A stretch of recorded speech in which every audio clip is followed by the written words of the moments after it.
वरुण अदिति से मिलने के लिए दिल्ली पहुंच चुका था और जैसा कि अदिति ने उसे बताया कि वो भी बेंगलोर से निकल चुकी है और उसने ट्रेन ट्रैक करने वाले एक ऐप का स्क्रीनशॉट भेज करके उसे बताया था कि अभी उसे दिल्ली पहुंचने में कम से कम 28 घंटे लगेंगे। लेकिन जब वरुण ने उससे उसकी लाइव लोकेशन मांगी तो उसने नहीं भेजी। अभी भी वरुण को भरोसा नहीं हो रहा था कि सच में अदिति उससे मिलने दिल्ली आ रही है या नहीं। लेकिन फिर भी अदिति के कहने पर वरुण ने अपनी लाइव लोकेशन भेजते हुए मैसेज में लिखा, अदिति, मैंने तुम पे बहुत भरोसा किया है, प्लीज मेरा ट्रस्ट मत तोड़ना, वरना मैं फिर किसी और लड़की पर कभी भरोसा नहीं कर पाऊंगा। वरुण ने ये मैसेज किया तो उधर से अदिति का तुरंत जवाब आया, वरुण, तुम इतनी बड़ी बड़ी बातें मत किया करो प्लीज। जब मैंने बोला है कि मैं आ रही हूं तो मतलब आ रही हूं। अच्छा एक बात बताओ, तुमने सप्लीमेंट्री अमाउंट का इंतजाम किया क्या? वरुण ने अदिति का ये मैसेज देखा तो वो पूरी तरह से चिढ़ गया और उसने गुस्से में मैसेज टाइप किया, क्या अदिति, पैसों के अलावा कुछ और नहीं दिखता क्या? जब देखो तो सिर्फ पैसे पैसे। अगर इंतजाम हो गया होता तो मैंने अभी तक पैसे जमा कर दिए होते। मुझे भी अपने पैसे वापस चाहिए। वरुण के इस मैसेज से अदिति समझ गई थी कि वरुण गुस्से में है, लेकिन उसने भी उतने ही गुस्से में मैसेज लिखा, वरुण, तुम ना अपने पागलपन का इलाज करवाओ। मैं तुम्हारे अच्छे के लिए बोल रही हूँ तो तुम मेरे ऊपर ही गुस्सा हो रहे हो। भाड़ में जाओ, मुझे बात भी नहीं करनी तुमसे और दोबारा मैसेज मत करना, मुझे तुमसे मिलना भी नहीं है, गुड बाय। वरुण का गुस्सा उसके लिए ही गलत साबित हो चुका था। यह मैसेज पढ़ने के बाद वरुण ने तुरंत मैसेज टाइप करना शुरू किया, सॉरी अदिति, और मेरा वो मतलब नहीं था, तुम थोड़ा मेरा फ्रस्ट्रेशन भी समझो ना। अब मेरे पास एक भी रुपए नहीं है, अपनी सारी सेविंग्स मैंने लगा दी है, लोन भी ले लिया और अब तो मेरे पास नेक्स्ट मंथ की ईएमआई के पैसे भी नहीं है। तुम ही बताओ, मुझे गुस्सा नहीं आएगा तो क्या आएगा? वरुण ने यह मैसेज किया और अदिति ने यह मैसेज पढ़ा भी, लेकिन उसने कोई जवाब नहीं दिया, सिर्फ रीड करके छोड़ दिया।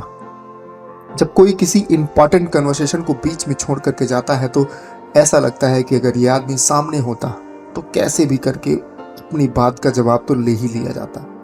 और जिसने जवाब नहीं दिया उसकी हालत ऐसी होती है कि या तो उसके पास कोई जवाब नहीं होता या फिर वो जानबूझ करके जवाब नहीं देना चाहता।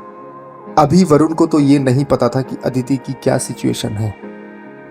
वो काफी देर तक अदिति के जवाब का इंतजार करता रहा, लेकिन जब कोई जवाब नहीं आया तो उसने खुद ही मैसेज लिखा, अच्छा अदिति, छोड़ो ये सब, ये तो बताओ कि हम कहाँ मिलेंगे, क्या करेंगे, कहाँ जाएंगे? अभी तक कोई भी प्लानिंग नहीं है हमारी। वरुण ने ये मैसेज किया तो, लेकिन उसे भी ये फील हो रहा था कि अदिति अब जल्दी से कोई जवाब नहीं देगी। उसने कुछ देर के लिए अपना फोन किनारे रखते हुए दोस्त से बात करने लगा, लेकिन अगले ही पल अदिति का मैसेज आ गया, वरुण, मैं तुम्हारी सिचुएशन समझ सकती हूँ, लेकिन तुमने खुद इस सिचुएशन को बनाया है, मैं तो तुम्हारी हेल्प ही कर रही थी। अगर तुमने सर से बात नहीं की होती तो आज सब कुछ ओके होता, मैं तुम्हें 5 लाख रुपए दे पाती। चलो अभी मैं रास्ते में हूं, तुम जल्दी से जल्दी पैसों का इंतजाम करो और हमारे मिलने से पहले अपना अकाउंट क्लियर कर लो।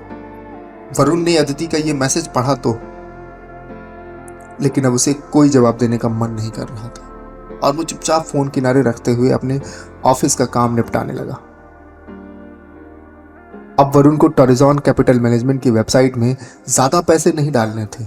जब उसने 20 लाख रुपए डाल दिए थे तो अब लगभग 90,000 का तो वो इंतजाम कर ही सकता था।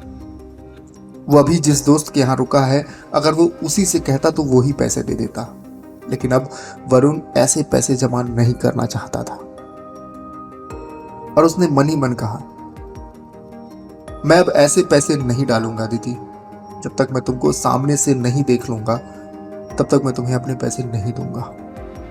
ये कहते हुए अदिति की तस्वीर वरुण के फोन में खुली हुई थी और अब वरुण के चेहरे में गुस्सा भी साफ साफ झलक रहा था। अपने दोस्त के साथ कुछ समय बिताने के बाद वरुण जब रात में बिस्तर में पहुंचा तो उसे एक अलग तरह की एक्साइटमेंट थी कि सुबह 11 बजे के आसपास वो अदिति से मिलेगा। इस एक्साइटमेंट में बहुत सारा डर का भाव था, क्योंकि अदिति ने अभी तक अपनी ट्रेन की टिकट नहीं भेजी थी। लेकिन फिर भी इसी एक्साइटमेंट में कि कल उसकी अदिति से मुलाकात होगी, वरुण की आंखें लग गईं। सुबह उसकी नींद खुली तो सबसे पहले वरुण ने अपना फ़ोन चेक किया, लेकिन व्हाट्सएप पर अदिति का कोई भी मैसेज नहीं था। उसने अदिति के नंबर पर कॉल भी किया, लेकिन नंबर पहुंच से बाहर बता रहा था। तो क्या वरुण और अदिति की मुलाकात हो पाएगी? कैसी रहेगी अदिति और वरुण की पहली मुलाकात? क्या वरुण को उसके पैसे वापस मिलेंगे? क्या वरुण ने और भी पैसे टॉरिजॉन कैपिटल मैनेजमेंट की वेबसाइट में डाले? इन सारे सवालों का जवाब जानने के लिए आप अगला एपिसोड ज़रूर सुनें, और हाँ, हमारे इस चैनल ऑडियो वाला शो सब्सक्राइब ज़रूर करें। चलता हूँ, धन्यवाद।